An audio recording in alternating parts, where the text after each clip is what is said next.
केवल उनको जब उसने वरण कर लिया तब उसको कहते हैं कि इसका वरण ठीक हो गया। अब वरण हमने ठीक करा, वर्ण यानी चुनाव, परमात्मा का चुनाव हमने कर लिया। अब उसके बाद कहा भगवान ने कश्चित यतति, और फिर परमात्मा की प्राप्ति के लिए यत्न शुरू करा। और उसके लिए भगवान ने करे कश्चित यतति, यत्न करने में से कोई।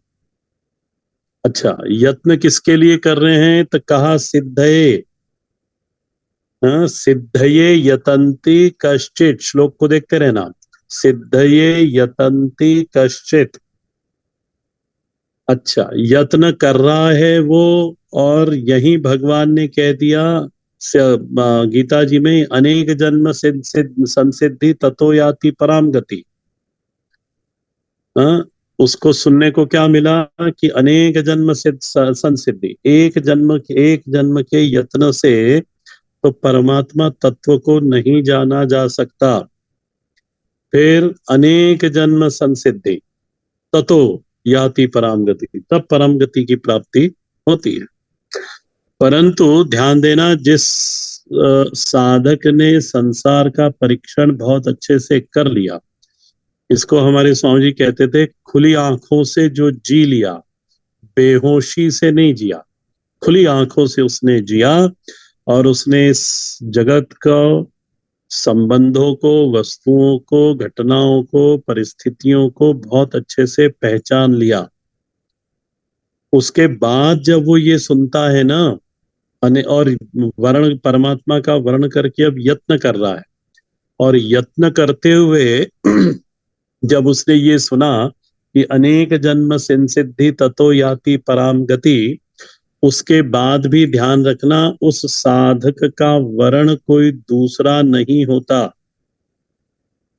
क्यों नहीं होता? क्योंकि वो जान गया है कि बाकी परमात्मा अतिरिक्त जितनी भी वस्तु व्यक्ति हैं, बोले ये सब द्वंद से आक्रांत है, सब द्वंद से भरी हुई है, इसलिए वो परमात्मा पथ पर ही चलता है, माने परमात्मा का ही केवल वर्ण करता है। अच्छा, फिर उन्होंने कहा यतताम अपि सिद्धानाम, भगवान यदि भाष्यकार भगवान का भाष्य होगा तो उसको भी देखते रहना, मैं साथ ही में बता रहा हूं, और जिसके पास नहीं है वो सुन मात्र लेना, मैं इसका अर्थ हिंदी में करता हूं हमेशा। सिद्धा का भगवान लक्षण बताते हैं, ये सिद्ध क्या है, सिद्ध कौन है।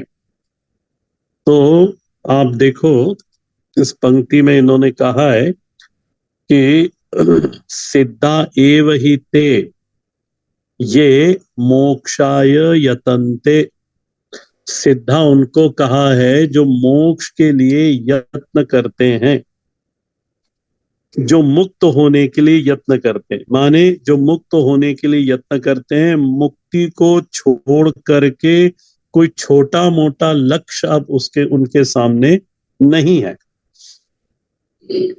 तो बस वह सांसारिक वृत्ति ही है। सिद्धि, यदि वो संसार के दूसरे किसी पदार्थ का वर्ण करते हैं तो फिर संसार की सिद्धि होगी, परमात्मा की सिद्धि तो नहीं हो सकती। तो ऐसा व्यक्ति कभी भी दूसरे संसार की सिद्धि नहीं करता। और यदि वो मोक्ष को लक्ष्य बना करके कोई कर्म करता है, ध्यान देना, क्योंकि संसार में कर्म प्रधानता है, तो मोक्ष को लक्ष्य बनाया हुआ है, कर्म को साधन बना लिया उसने, और बना करके वो यत्न करता है, तो भी सिद्धा एव ही ते, तो भी वो सिद्धा ही कहलाएगा। क्यों? क्योंकि उसका वर्ण तो मोक्ष ही है ना, और वो संसार में कर्म जरूर कर रहा है, पर कर्म को उसने क्या बता दिया, कर्म को उसने साधन बना दिया। तो हमारे सनातन शास्त्र में वर्ण शुद्धि पर बहुत बल दिया है।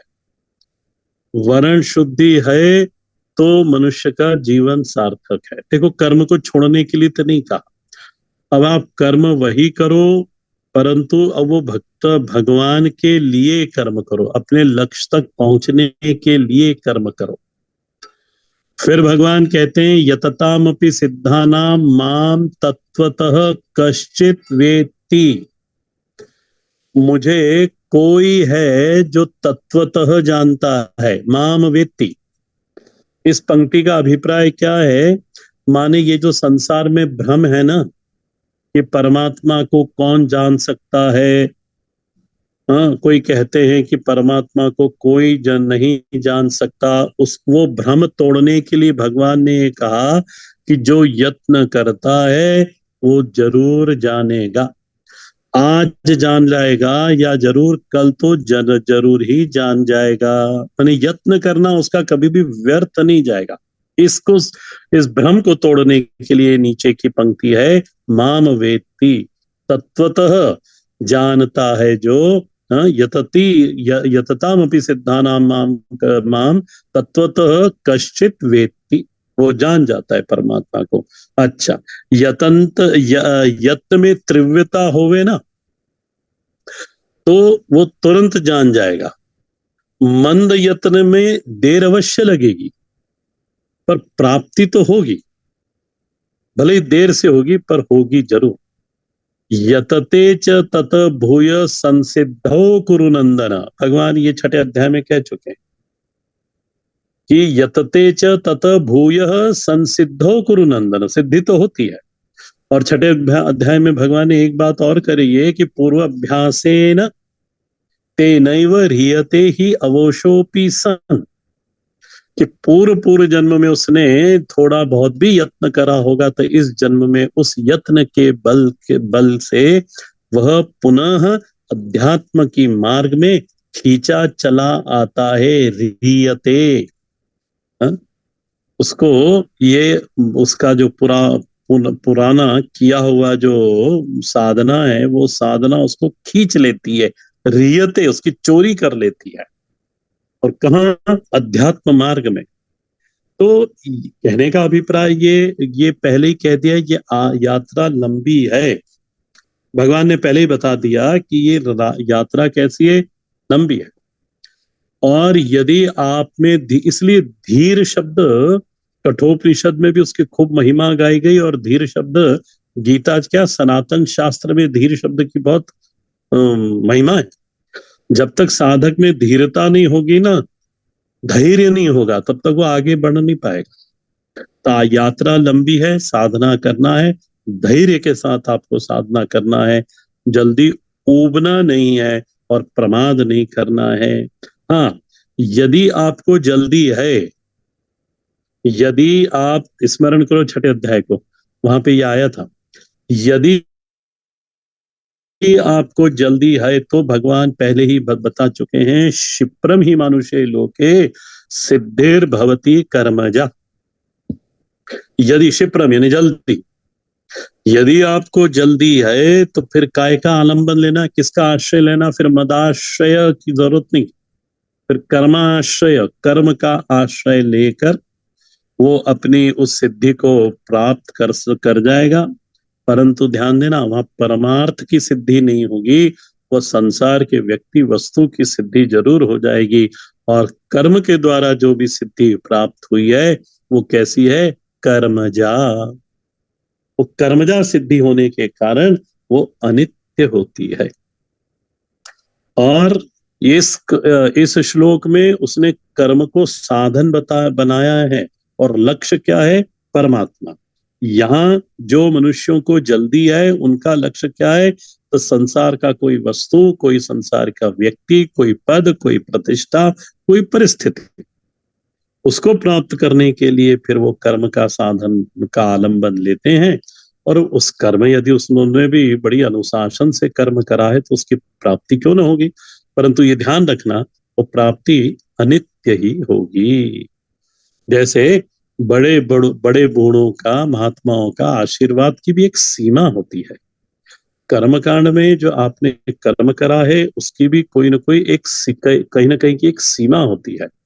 उसको, वह कर्म करने के बाद आपको उसने फल दे दिया तो कर्म का फल आपको प्राप्त हो गया और वो कर्म खत्म हो गया। अब आपको यदि दूसरा फल प्राप्त करना हो तो पुनः आपको वो कर्म करना पड़ेगा, तो अनित्य सिद्धि होगी।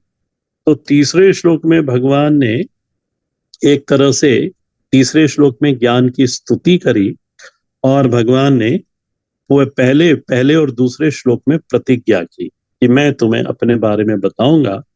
अर्जुन, उसे जानकर उस परमात्मा में ही तुम्हारा चित्त का संयोग होना चाहिए। जिस परमात्मा के जो मैं अपने बारे में बता रहा हूं, इसको जानने के बाद जिस परमात्मा का मैं वर्णन करूंगा, मैं अपने बारे में बताऊंगा, उसके साथ ही तुम्हारे चित्त का संयोग हो जाना चाहिए। हमारा चित्त का संयोग को ही यहाँ पर भजन कहा गया है। ध्यान देना, दर्शन शास्त्र के अनुसार भजन की परिभाषा क्या होती है। मैं दर्शन शास्त्र की बात कर रहा हूं कि परिभाषा क्या होगी, तो इसको आप सुन लो अच्छे से और लिख भी लेना। चित्त वृत्ति भजनीय में चली गई, या हमारी चित्त वृत्ति भजनीय में से जुड़ जाए। भजनीय परमात्मा, भजनीय ना जो भजन के योग्य है, भजनीय परमात्मा से एक हो जाए, तब भजन करने वाले को लगता है कि मैं जुड़ गया प्रभु से, मैंने प्रभु को छू लिया। जैसे आप लोगों का भी अनुभव होगा कि आप जब पूजन करते हैं या प्रार्थना करते हैं, तब भले ही आपने 1 घंटा भर पूजन करा, पर कुछ एक क्षण, कुछ मिनट, कोई देर तक आप सारे संसार की वृत्तियों को भूल गए, संसार को भूल गए, और किससे जुड़ गए? परमात्मा को। तो उतने ही क्षण के लिए हमने परमात्मा को छू लिया। इसको यदि समझना हो तो इसको ऐसे समझे, जिस तरह से मन विषयगत हो जाता है, वैसे ही प्रभुगत मन होना चाहिए।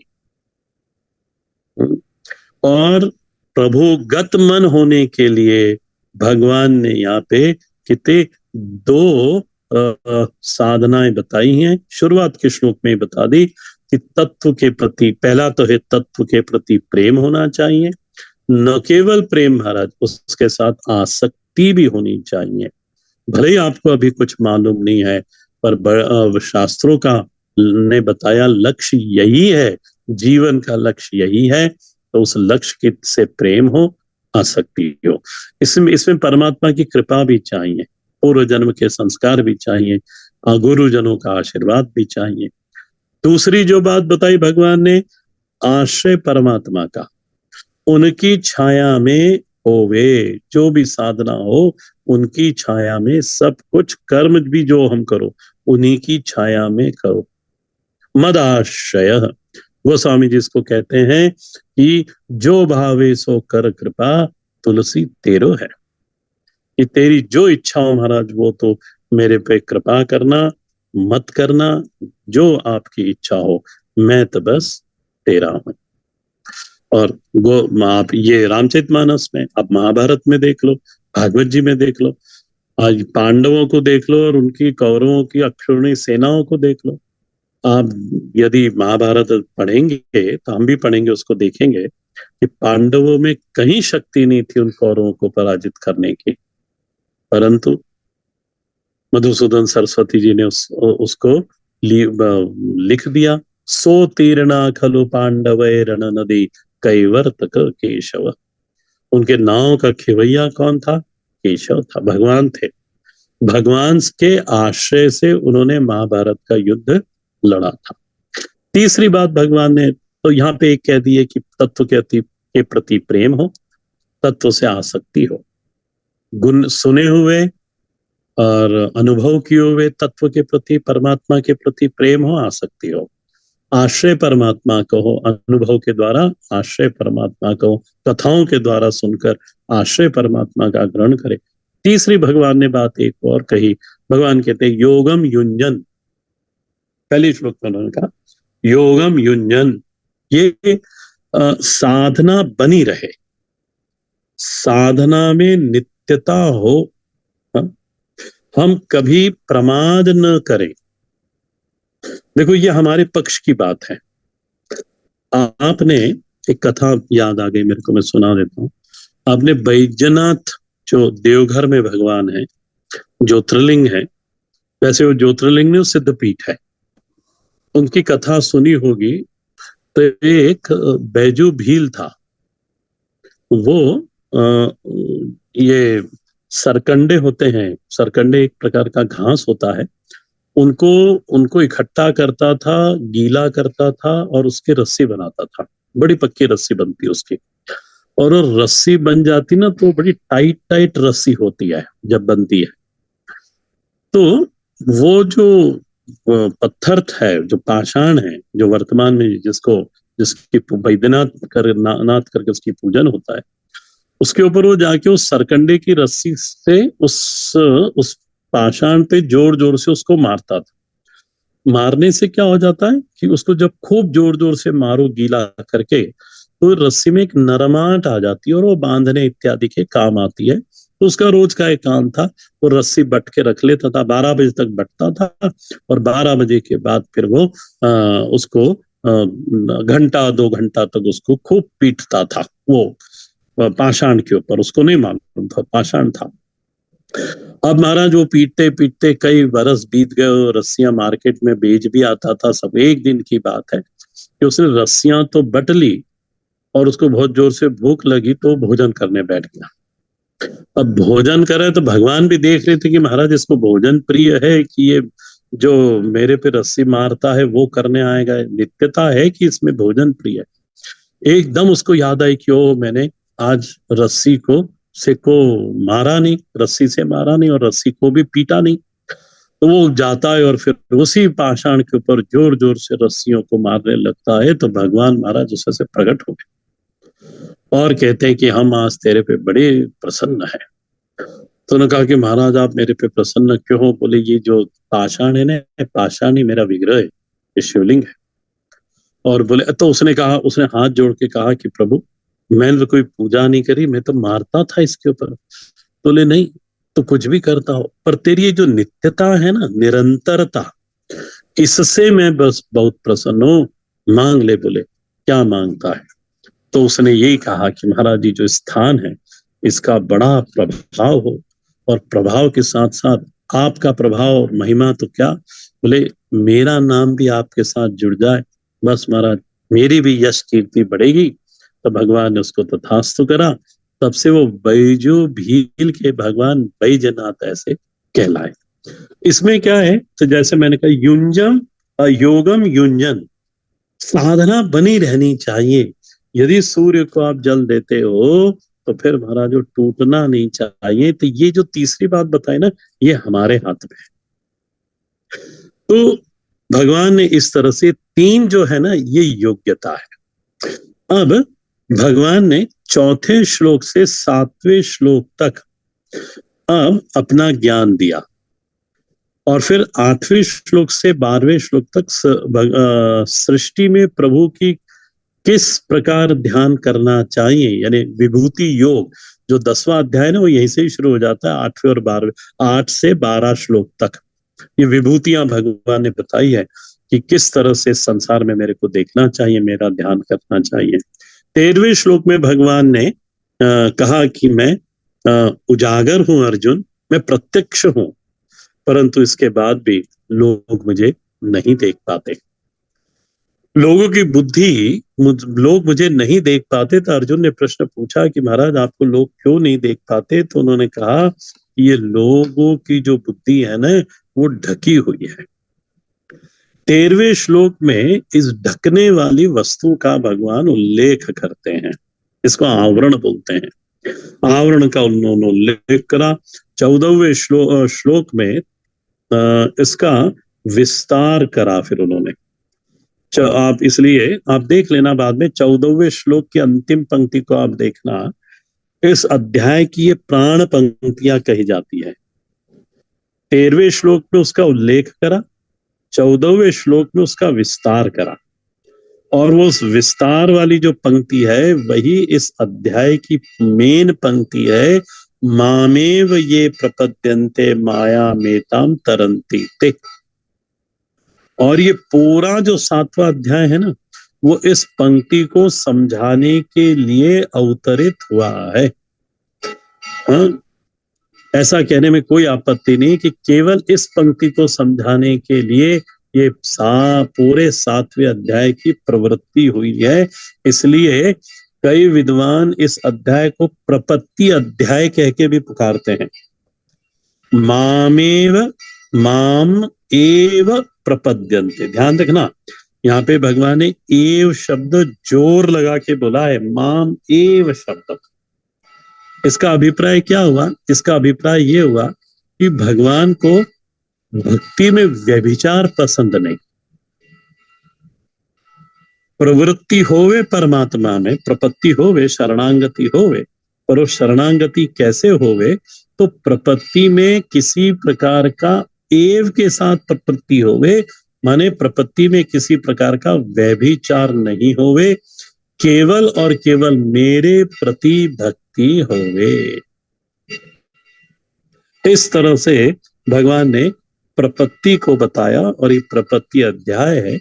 मामेव, माम का यहाँ पे अर्थ आप देखना, यहाँ भगवान यशोदानंदन देवकी नंदन नहीं है, ये सच्चिदानंद स्वरूप परमात्मा है, उनकी तरफ हमारा निज स्वरूप है, उसकी तरफ हम प्रपन्न हो गए। अब यहाँ से इसके आगे बाकी जैसे श्लोक आते जाएंगे उसकी व्याख्या करते जाएंगे। भगवान अब हम अपने वापस पुनः चौथे श्लोक पर आ जाते हैं। भगवान अपने बारे में बताना शुरू करते हैं। माने अब यहाँ से तत्पद प्रधान व्याख्या शुरू होती है। तत्पद प्रधान व्याख्या शुरू करते हैं। तो चौथा श्लोक को आप देखना, मैं इसका पाठ कर देता हूं और फिर इसको हम देखते हैं। भूमिरापो नलो वायु खम मनो बुद्धिरेव च अहंकार इति मे भिन्ना प्रकृति अष्टधा। श्लोक को आप लोग देख लो एक बार पुनः। भूमिरापो नलो वायु खम मनो बुद्धिरेव च अहंकार इति मे, नीचे की पंक्ति को अच्छे से पढ़ना, अहंकार इति मे भिन्ना प्रकृति अष्टधा। देखो भगवान यहाँ पे क्या कहते हैं, इयम में प्रकृति, श्लोक को खूब अच्छे से पढ़ो। इयम में प्रकृति, प्रकृति में एक वचन है, हाँ, यह मेरी प्रकृति है। इयम में, हाँ, क्या अभिप्राय हुआ? प्रकृति स्वतंत्र नहीं है। इसे बताने के लिए भगवान ने यहाँ इयम शब्द का प्रयोग करा, इयम में प्रकृति, क्योंकि भारत में और भी दर्शन है, सांख्य दर्शन और उसके साथी दर्शन भी है। सांख्य दर्शन वो अथवा योग दर्शन कह लो, वो प्रकृति को स्वतंत्र मानते हैं। परंतु ध्यान रखना, गीता जी वेदांत का दर्शन का ग्रंथ है और इसके अंदर गीता जी में प्रकृति, और वेदांत का दर्शन है, न सांख्य का दर्शन का ग्रंथ है, न योग का दर्शन है। गीता जी में प्रकृति को स्वतंत्र नहीं कहा। मैं प्रकृति इयम, मैं प्रकृति, मेरी प्रकृति है। अच्छा, इसको प्रकृति क्यों कहा? तो इसके दो अभिप्राय हैं। अमरकोश में जो प्रकृति की परिभाषा मिलती है, लिख लेना उसको आप। प्रकृष्ट कृतम, यानी जो प्रकट नहीं है उसको प्रकट कर देती है, तो उसको कहते हैं प्रकृति। फिर दूसरा देखें यहां इस दृष्टि से, प्रकृति क्या है? क्योंकि वो किसी की कृति नहीं है, अनादि है, सदा रहने वाली है, निर्नैमित्तिक है, इसलिए उसको प्रकृति कहते हैं। क्यों? किसी की बनाई नहीं हो, मानवी नहीं है, वो है, अनादि है, बस किसी की कृति नहीं है, और परमात्मा की है। अच्छा, एक ही है वो प्रकृति, और ये एक प्रकृति, श्लोक को ध्यान देना, अष्टधा भिन्न हो गई है। प्रकृति एक है, वो 8 भाग में भिन्न भिन्न हो गई, तो श्लोक में लिखा भिन्ना प्रकृति अष्टधा। अच्छा, इसमें 8 विभाग कौन कौन से हैं? तो आप देखना भूमि, गिनते जाना, भूमि, आपः, अनिल, वायु, आकाश, मन, बुद्धि, अहंकार, ये हो गया। इति, इति का अर्थ हुआ इयता। इयता का अर्थ है क्या? बस इतनी, इयता। देखो श्लोक को, भूमिरापो नलो वायु खम मनो बुद्धिरेव च अहंकार अहंकार इतियम। अयम को निकाल दो इसमें, तो इसमें क्या बचेगा? इति, इयता, इतनी मात्र। बस 8 प्रकार की ये प्रकृति मेरी है। माने क्या? भगवान ने सबसे पहला जो अपना स्वयं का परिचय दिया ना, वो प्रकृति को सामने रखकर दिया। प्रकृति के द्वारा भगवान अपना परिचय दे रहे हैं। अच्छा, यहाँ भिन्ना शब्द का अर्थ क्या लिया? तो यह भिन्ना शब्द का अर्थ होता है सूक्ष्म, भिन्न नहीं, भिन्न यानी सूक्ष्म। यह प्रकृति स्थूल नहीं सूक्ष्म है, ध्यान देना, ये आगे समझ में आएगा। ये प्रकृति स्थूल नहीं सूक्ष्म है। सूक्ष्म का अभिप्राय क्या होगा? तन्मात्रा। तन्मात्रा यानी क्या? गंध। तो पृथ्वी स्थूल दिखाई जरूर देती है, पर इसकी तन्मात्रा गंध है। तन्मात्रा यानी इसका धर्म, गंध है। गुण इसका गंध है, तो वो तन्मात्रा है। तभी भिन्ना शब्द समझ में आ सकता है, अन्यथा तो फिर ये पंचीकृत हो जाएगी। यदि आप ये जो दिखाई देने वाली पृथ्वी है ना, यदि इसको देखकर यहाँ पे भूमि शब्द का अर्थ लगाओगे, तो ये तो फिर पंचीकृत हो जाएगी। देखो भगवान भाष्य, इसलिए भगवान भाष्यकार को साथ में उनके सानिध्य में इन ग्रंथों का अध्ययन करना चाहिए। भगवान भाष्यकार लिखते हैं, आप देखिएगा, पृथ्वी तन मात्रम उच्चते न स्थूला। जो ये पंच गुण विशिष्ट जो पृथ्वी है, उसकी यहां बात नहीं कर रहे हैं। यहां तो पृथ्वी के तन्मात्रा की चर्चा कर रहे हैं। उसका मिला होगा आपको, पृथ्वी तन्मात्राम उच्चते न स्थूला। आगे लिखते हैं भगवान भाष्यकार लिखते, तथा अबादयः। उसी प्रकार जल को समझना, जल की तन्मात्रा रस, उसी प्रकार अग्नि की तन्मात्रा रूप, उसी प्रकार वायु की तन्मात्रा स्पर्श, उसी प्रकार आकाश की तन्मात्रा शब्द।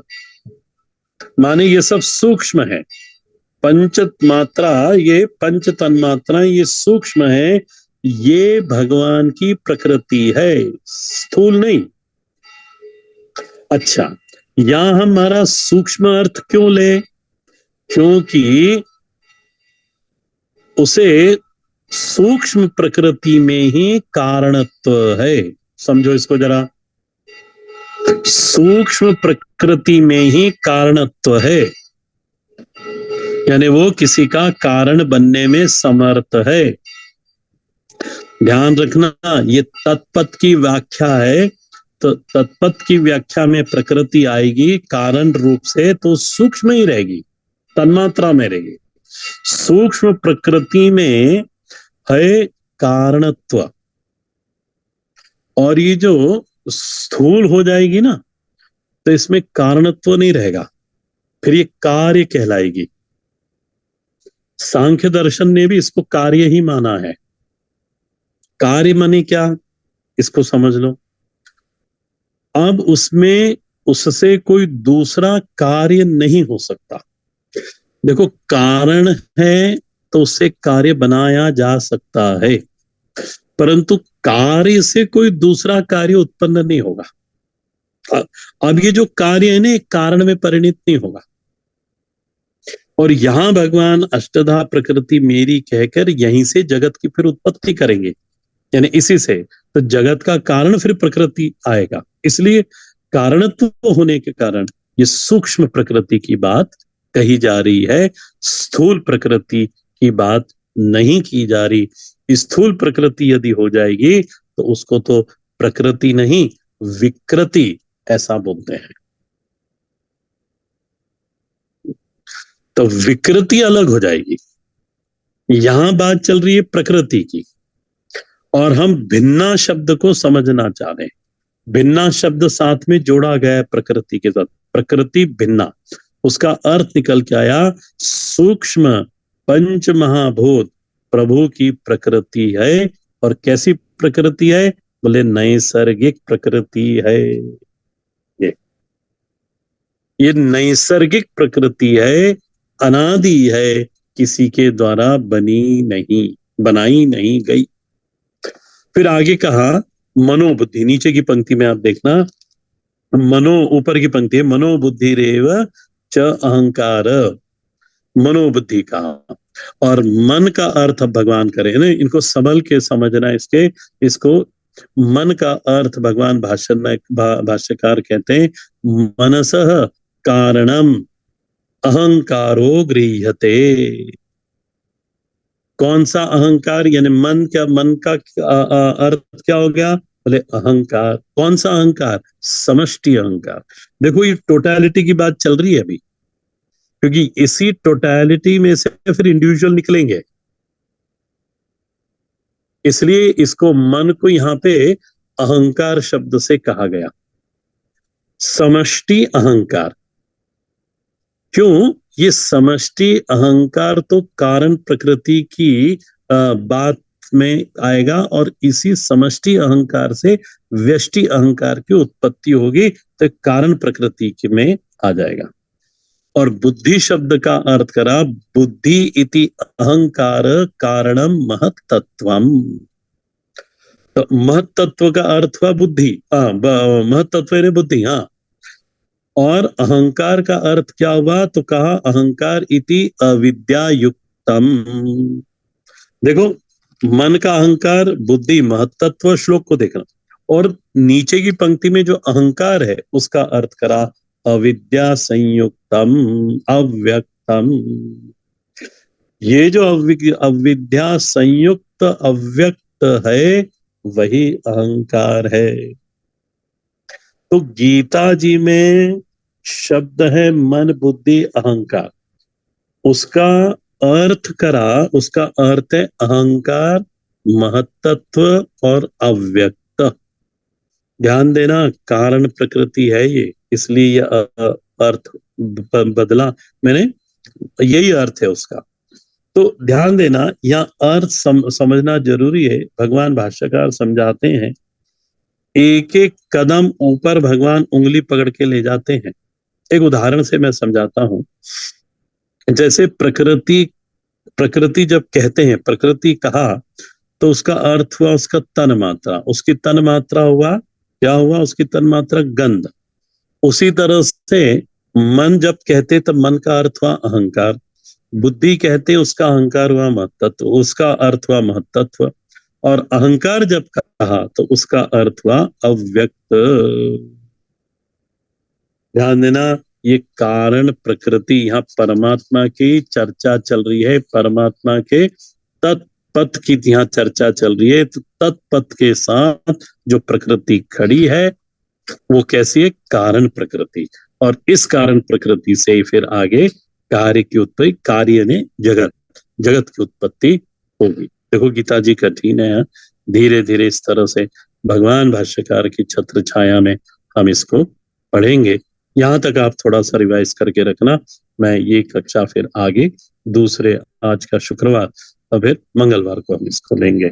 हर हर महादेव। श्री राम राम रामेति रमे रामे मनोरमे सहस्रनाम तत्तुल्यं राम नाम वरानने।